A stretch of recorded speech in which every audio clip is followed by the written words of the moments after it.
मन बुद्धि को कैसे मिला? नहीं, ऐसा नहीं। साधु संत कभी भेष से नहीं लिया जाता, उद्देश्य से लिया जाता है। जिनका उद्देश्य भगवत प्राप्ति है या भगवत भजन है, वो पैंट शर्ट में भी साधु हैं, और जिनका उद्देश्य भजन और भगवत प्राप्ति नहीं है तो भेष में भी असाधु है। भगवत ऋषि जी ने लिखा, वेशधारी हरि के उर सालय, हरि के हृदय को कष्ट पहुंचाते हैं जिनका उद्देश्य भजन नहीं, ढोंग पाखंड नाटक करके दूसरों को ठगना, ऐसा ऐसा। तो वो बात, संत तो भगवान ने किसी बाहरी वेश को नहीं कहा। देखो विभीषण जी को संत कह रहे हैं, तुम सारी के संत प्रिय मोरे, धरो दे नहीं आन नहीं हो रे। तो संत का तात्पर्य जो भगवान में चित्त को जोड़ता है, वो चाहे गृहस्थ हो, चाहे विरक्त हो, चाहे बूढ़ा हो, चाहे जवान हो। देखो 5 वर्ष के प्रहलाद जी हैं, महासंत है, दैत्य बालक है, लेकिन भक्त राज कहे गए। जो चित्त भगवान में जोड़ दे वो भगवान का जन संत है। चाहे वो बालक हो, चाहे वो बूढ़ा हो, चाहे देवता हो, चाहे मनुष्य हो, चाहे दैत्य हो, कोई भी हो, चाहे जिस अवस्था में हो, पुरुष नपुंसक नारीवा जीव चराचर कोय, सर्व भाव भज कपट तज मोहि परम प्रिय सोय। भगवान करे मोहि परम प्रिय सोय। तो जवान में शरीर जवान है, आप तो पुराने हो, आप तो पुरातन हो, न जाने कितने शरीर छोड़ दिए, इस शरीर में जवान हो। अब इंद्रियां सब बिल्कुल फिट है, अब चाहो तो भगवान का भजन कर सकते हो। ये अवसर है भगवान के भजन के लिए। खूब राम राम राम राम राम जपो, थोड़ी देर रामचरितमानस का पाठ करो, और जो आपके कंप्यूटर आदि कार्य हैं वो भी करो, क्योंकि संसार में कुछ कर्तव्य कर्म के लिए आए हैं। पढ़ाई लिखाई या दूसरे को पढ़ाना या डॉक्टरी या जो भी कार्य है, खूब रुचि पूर्वक करो, क्योंकि वो भगवान की सृष्टि की सेवा है। और अंदर से भजन करो तो दोनों काम हो जाएंगे, जगत का कर्तव्य हो जाएगा और भगवान की प्राप्ति भी हो जाएगी। क्योंकि कर्तव्य कर्म करने के लिए भगवान जोर देते हैं। अर्जुन जी कह रहे मैं संन्यास लेकर भजन करूंगा, भिक्षा का अन्न पालूंगा, पर युद्ध नहीं करूंगा। भगवान जी कहते नहीं, तुम्हें युद्ध करना पड़ेगा, मतलब कर्तव्य कर्म करना है और फिर नाम जप करना है। उठते बैठते चलते फिरते जब समय मिले तो राधा राधा राधा राम राम राम, जो नाम प्रिय हो, और शेष समय अपने कार्य में लगे हुए हैं, और वो कार्य को भी भगवान को समर्पित कर दिया। ठीक है। कैनी जी नोएडा से, राधे राधे महाराज जी। महाराज जी 1992 में किसी गहरे मानसिक आघात से वैराग्य की स्थिति में ध्यान की अवस्था में प्रकाश बिंदु का साक्षात्कार हुआ, उसके बाद वो अनुभव दोबारा कभी नहीं हुआ। महाराज जी मार्गदर्शन कीजिए। हमें तो ऐसा लगता है कि एक बार भगवत साक्षात्कार हो जाने के बाद जो है फिर कभी विस्मरण नहीं होता। जो साक्षात्कार शब्द है वह है ब्रह्मभूता प्रसन्नात्मा न शोचति न कांक्षति समः सर्वेषु भूतेषु मद भक्ति लभते पराम निर्माण अमोहा जित संग दोषा अध्यात्म नित्या विनिवृत्त कामा द्वंद्व विमुक्ता सुख दुख संगय। 1:20 में देख लो आप अंदर अपने। अब हमारी प्रार्थना मान लो, नाम जप करो, जो नाम प्रिय लगे, राम कृष्ण हरि शिव राधा, जो नाम प्रिय लगे नाम जप करो, फिर जो साक्षात्कार होगा वो स्थायी होगा। ऐसे तो सही स्थिति से जो साक्षात्कार होता है वो कृतकृत्य हो जाता है। तर्क और बुद्धि को भक्ति प्रेम में बदल दीजिए। अगर राधा राधा नाम जप करो, राम राम नाम जप करो, इसी से भक्ति आ जाएगी। सकल कामनाहीन जे राम भगति रसलीन, तेऊ नाम प्रयूष हृदय तीनों किए मन मीन। नाम रूपी अमृत कुंड में मन को मछली बना दो, देख लो जो अनुभव हो सो बताना। निरंतर नाम जप करो, देखें बहादुरी। बहादुरी तभी है जब निरंतर नाम जप करो, राधा राधा राधा राधा। बात करते, काम करते, चलते फिरते, अंदर बाहर हर समय नाम चलाओ, आप दिव्य पुरुष हो जाओगे, दिव्य अनुभूतियां हो जाएंगी। फिर ये अनुभूति के बाद ये प्रश्न नहीं रहता। वो स्वामी जी कह रहे, जाकी कृपा लवलेश ते मतिमंद तुलसीदास हो, पायो परम विश्राम राम समान प्रभु नायक। रामाशीष पांडे जी, श्री हरिवंश गुरुदेव, आपके चरणों में कोटि कोटि प्रणाम। महाराज जी श्रीमद् भागवत में आत्मा की विवेचना इस प्रकार की गई है कि जो मनुष्य इस त्रिधातु निर्मित शरीर को आत्मस्वरूप जान बैठता है, जो देह के विकारों को स्वजन समझता है, जो जन्म भूमि को पूज्य मानता है, और जो तीर्थ स्थलों की यात्रा दिव्य ज्ञान वाले पुरुषों से भेंट करने के लिए नहीं अपितु स्नान करने के लिए करता है, उसे गधे या बैल के समान समझना चाहिए। महाराज जी इसमें मार्गदर्शन चाहिए था। किस प्रसंग में लिखा है? अरे भगवत गीता की बात कर रहे हो तो किस अध्याय में लिखा है? कोई जैसे प्रश्न शास्त्री करे ना तो उसको अंकित कर ले, जिससे उसका ठीक प्रमाण मिल सके। बकाया आपकी बात जैसे आप पढ़ के बोल रहे हो ना, तो ऐसा ही है। त्रिधातु निर्मित शरीर को आत्मस्वरूप जान बैठता है, जो देह के विकार। बात यहाँ वैराग्य और ज्ञान की है। 2 पद्धतियां हैं शास्त्र में, एक है अन्वय और एक है व्यतिरेक। है नहीं है, 2 पद्धतियां हैं। तो ये जितना आप देख रहे हो, जितना देख रहे हो, गो गोचर जहां लग मन जाई, सो सब माया जानो भाई। अगर इसी को हम प्रधान मानते हैं, जैसे आज हमने सत्संग में भगवान श्री कृष्ण के वचन पढ़े, भगवान कह रहे हैं ऋषियों से कि जल में तीर्थ ही केवल तीर्थ नहीं होते, पाषाण काष्ठ धातु की मूर्तियां केवल भगवान नहीं होती। चर अचर में व्याप्त जो परमात्मा को जान गए हैं, ऐसे महात्मा महातीर्थ होते हैं, ऐसे महात्मा साक्षात भगवत विग्रह होते हैं। महात्माओं की स्तुति भगवान वहां कर रहे हैं। जहां तक हम देख रहे हैं सब मायाकृत है। कुछ मायाकृत में निषेध है और कुछ विधि है। माया में ही कुछ निषेध है, ये नहीं देखना चाहिए, ये नहीं खाना चाहिए, ये नहीं बोलना चाहिए, ये नहीं सुनना चाहिए, ये देखना चाहिए, ये सुनना चाहिए, ये खाना चाहिए, ये करना चाहिए। फिर इसके बाद जब हम इस निषेध को त्याग कर विधि को स्वीकार करेंगे तो हमारा हृदय पवित्र होगा। जब पवित्र हृदय होगा तो हमें ये विधि भी जो है ना, ये ऊपर उठा देगी। तो विधि निषेध से ऊपर उठा हुआ, त्रिगुणातीत हुआ आत्मबोध को प्राप्त महापुरुष ही ये देख पाता है कि फिर व्यतिरेक है ही नहीं। सर्वम खलमिदम ब्रह्म, सर्वम, पत्नी में, पुत्र में, परिवार में, जड़ में, चैतन्य में, सब जगह वो परमात्मा विराजमान है। तो ये समझाने की प्रक्रिया है, ना कि सत्य वस्तु है। सत्य वस्तु तो सर्वत्र है, समझ पा रहे हैं? जैसे हम आत्म तत्व तक ले जाने के लिए जब आपको समझाना शुरू करेंगे तो स्थूल शरीर की निंदा करेंगे। ये क्या है? मलमूत्र का भांड है, इसमें मांसपेशियां हैं, हड्डी है, रक्त है, नस नाड़ियां हैं, कुछ नहीं है। इसके अंदर चलते हैं फिर सूक्ष्म शरीर, मन, बुद्धि, चित्त, अहंकार, 5 ज्ञानेंद्रियां, 5 कर्मेंद्रियां, इनकी फिर व्याख्या कर ले।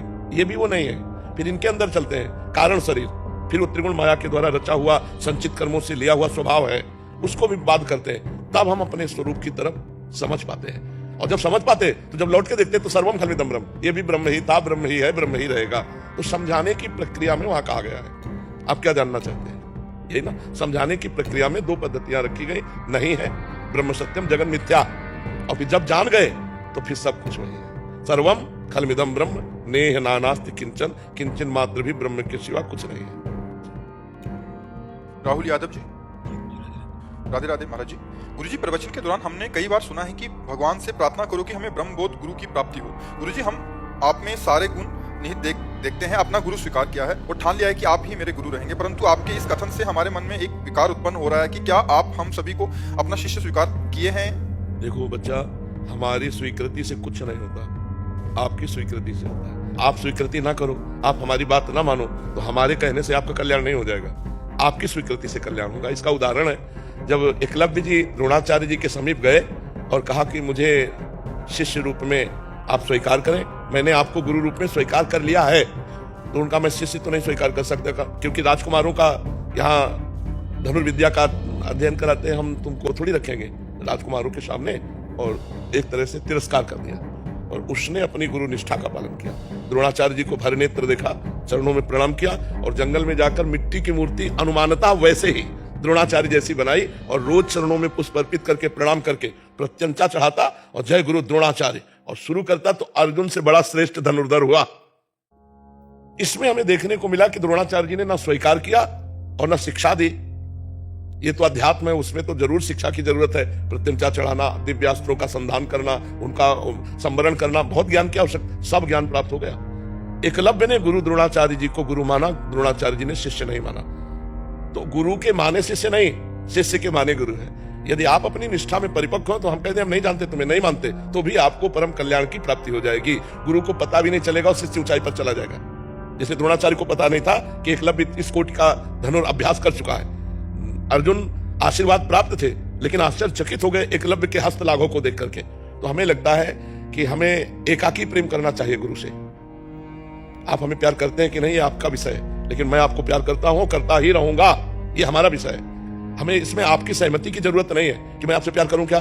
तो एक कच्चा प्यार है। सच्चा प्यार है आप मेरा तिरस्कार कीजिए और मैं आपको प्यार करूंगा और आजीवन आपको ही करता रहूंगा। जैसे पार्वती जी, कोटि जन्म लग रगर हमारी, बरौ शंभुनता रहूं कुमारी। करोड़ जन्मों तक मैं यही आराधना साधना करूंगी कि भगवान शंकर मेरे पति हो, नहीं तो हर बार कुमारी रहूंगी, किसी और को पति रूप में वरण नहीं कर पाऊंगी। ये है निष्ठा। अगर हमें निष्ठा चाहिए तो अपनी निष्ठा चाहिए, सामने से नहीं। हम आपको प्यार करते हैं या तिरस्कार करो आप या प्यार करो, आपका विषय, मैं आपको प्यार करता हूँ। समझ पा रहे बच्चा? आकाश कुमार तिवारी जी, महाराज जी आपके चरणों में कोटि कोटि प्रणाम। महाराज जी, राधा रानी की कृपा से और आपकी कृपा से जब से आपकी वाणी सुन रहा हूँ, मैंने राधा नाम को अपना जीवन मान लिया है और एक जीवन में सकारात्मक बदलाव आए हैं। पहले जो मन हर समय सांसारिक माया को प्राप्त करने के बारे में सोचता था, वो आज इस सोच में परेशान है कि मुझे इसी जन्म में भगवत प्राप्ति कैसे हो और अगला जन्म ना लेना पड़े। गुरुजी, अब स्थिति ऐसी है कि कभी कभी ऐसा लगता है कि जो नित्य पाठ आदि करता हूँ उसकी जगह केवल नाम जप ही करूँ। महाराज जी, क्या ऐसा करना सही होगा? हाँ, अगर ऐसी लगन लग जाए तो केवल इसी से काम होता है, इसी से हो जाएगा।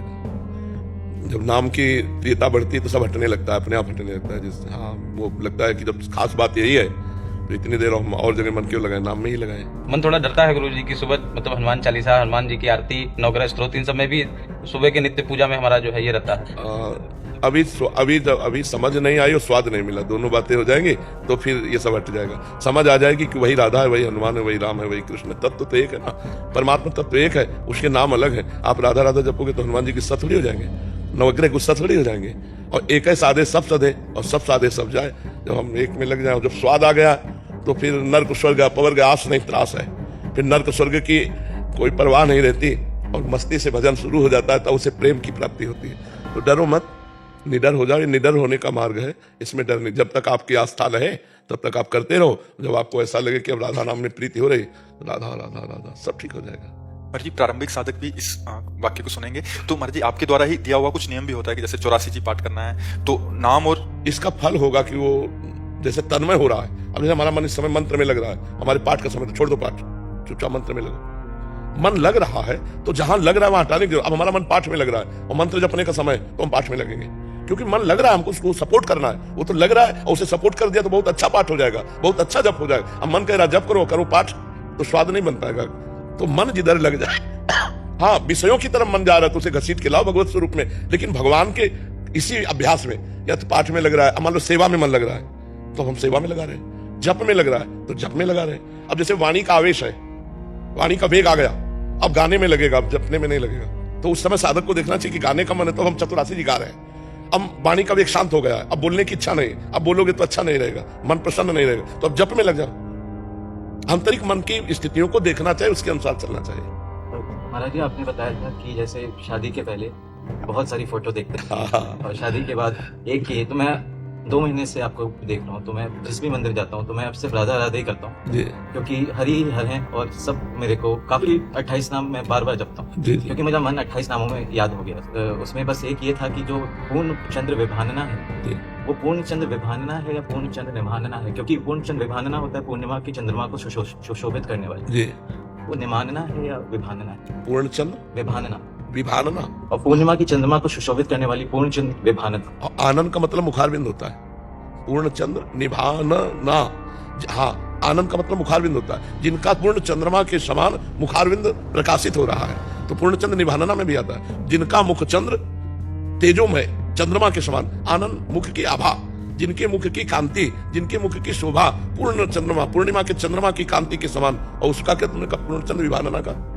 पूर्णिमा की चंद्रमा को सुशोभित करने वाला नहीं, पूर्णिमा के चंद्रमा को सुशोभित करने वाला अर्थ नहीं बनता। जिनके श्रीमुख की कांति की आभा पूर्ण चंद्रमा की कांति के समान, पूर्ण चंद्र निभानना। आनना माने मुख, आनंद माने मुख होता है। वो इसलिए आया क्योंकि आपने जब ये जब बताया था तो नीचे कमेंट्स में बहुत लोगों ने विभानना लिख रखा था, उसमें कंफ्यूजन हो गया। अब वैसे हमने बोला निभानना ही है शायद, पूर्ण चंद्र निभानना है, निभानना है। हाँ, पूर्ण, क्योंकि जो हमने लिया है वो राधोपनिषद से लिया है, राधोपनिषद है एक, उससे लिया हुआ ये रासेश्वरी रम्या कृष्ण मंत्रादि देवता सत्या सर्वाद्या सर्वज्ञा वृंदावन विहारिणी वृंदा राधा रमा अशेष। बहुतों को याद हो गए, तो बहुतों को याद है।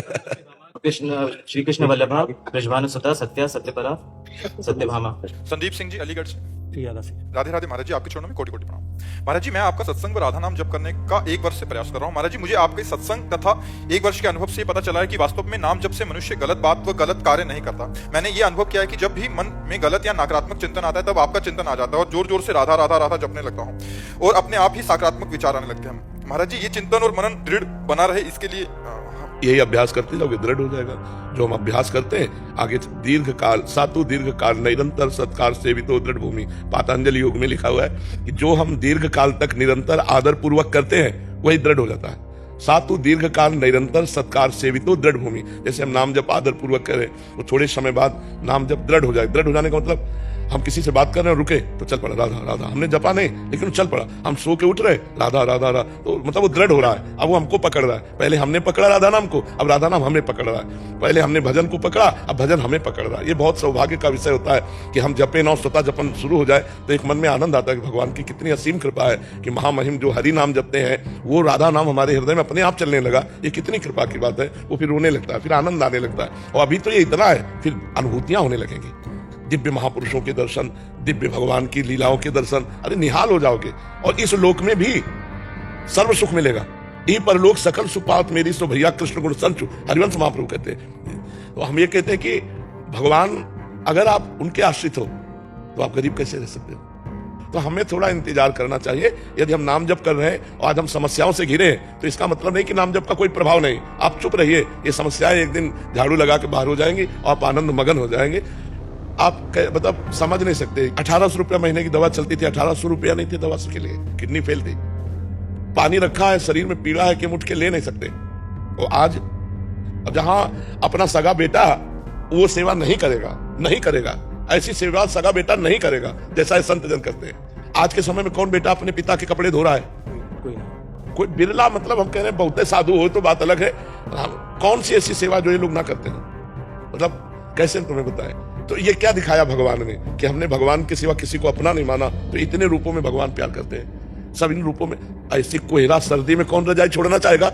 छोटे छोटे बच्चे रोड में खड़े होते हैं, हम तो देखकर आश्चर्यचकित होते हैं। 2 बजे जब निकलते ना, राधे राधे राधे, छोटे छोटे बच्चे ऐसे कि रजाई से निकलना, कंबल से निकलना ऐसी सर्दी में, वो सब नाच रहे। अच्छा, हम तो निकले 2 बजे, वो खड़े होंगे 1 बजे से, 1:30 बजे से, 12 बजे से, घंटों खड़े रहते हैं। ये क्या है?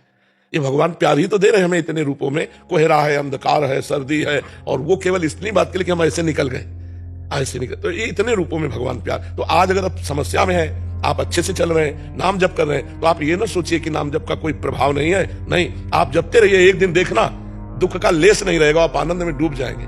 धर्म से चलने वाला थोड़े दिन दुखी दिखाई दे सकता है लेकिन वो वास्तविक सुख को प्राप्त होगा। अधर्म से चलने वाला थोड़े दिन सुखी दिखाई दे सकता है लेकिन वास्तविक उसका परिणाम बड़ा दुखमय होगा। महाराज जी, आपके चरणों में कोटि कोटि प्रणाम। महाराज जी, अभी आप श्री के वचनानुसार चलते हुए भगवत मार्ग पर चलने का प्रयास कर रहा हूं, पर महाराज जी पूर्व में सत्संग के अभाव में मुझसे बहुत सी गलतियां और अपराध हुए जिसके आप श्री की कृपा से मैं दूर हुआ हूं। अभी महाराज जी, बचपन से पुरुष शरीरों के प्रति आकर्षण के कारण मन की स्थिति खराब थी और मोबाइल के और ब्रह्मचर्य और अबलो नसानी अब ना नसई हो, ये सूत्र अपने जीवन में धारण करो। अबलो नसानी अब ना नसई हो। आज तक तो मैंने गलती की, अब गलती नहीं करूंगा। तो भगवान अपने शरणागत के पूर्व के किए हुए पापों को नष्ट कर देते हैं। आप भगवान के शरणागत हो, अंदर हृदय से शरणागत हो, तो आप उसकी चिंता मत करो। अब आगे गलतियां ना हो, थोड़ा ऐसे मजबूत कदम रखो, नाम जप करो, वाणी जी का स्वाध्याय करो, ग्रंथों का स्वाध्याय करो, सत्संग सुनो, गंदे आचरणों की तरफ घृणा करो। कुछ नहीं, सब लोग लगे हुए हैं, कुछ हाथ नहीं मिलता, वो केवल मनोरंजन मात्र।